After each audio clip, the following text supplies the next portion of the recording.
It's become a topic that more and more people are talking about. How do you maintain a healthy balance between your work life and your home life? So joining me this morning to talk about that is Carrie Craywick, a licensed marriage therapist from the Birmingham Maple Clinic. Thanks so much for waking up early with us on this snowy Monday. So we were just chatting in the break.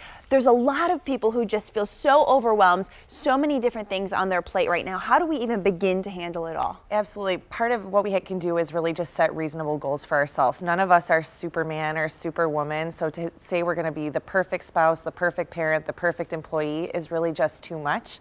We need to break our goals into small tasks so we can just get a little done each day. There's a lot of pressure though to be the perfect of all of those things. So how do we rationalize with ourselves, well, this is really like what my expectations should be?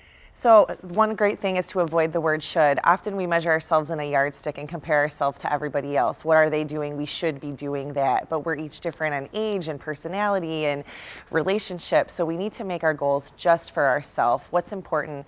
If you took a pie and drew a circle and listed all the things that are important to you, just give each section of the pie what you think it deserves. How much me time you need, how much fitness time you need, how much relationship time you need.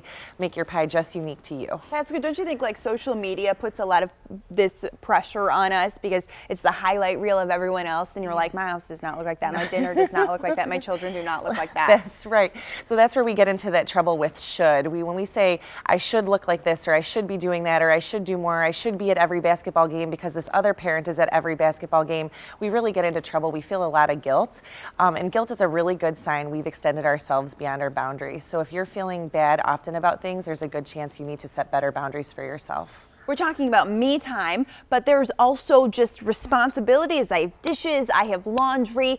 Yeah. At what point do we kind of say, okay, me time's more important, or I know you really should do the laundry? I think it's about really being honest with yourself. If you know you need me time, you need to take that me time, and it may mean that your laundry suffers for a week or two, but once you get your me time quota met, then you hop right back into what you need to be doing. And we talked about guilt and shame of people who don't have that laundry done or don't look like the people on social media.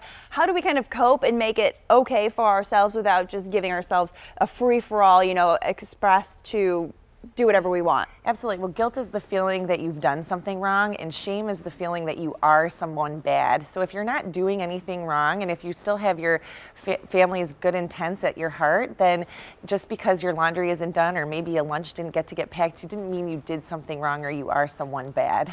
We have priorities and we have responsibilities, but what about a social life? Yeah.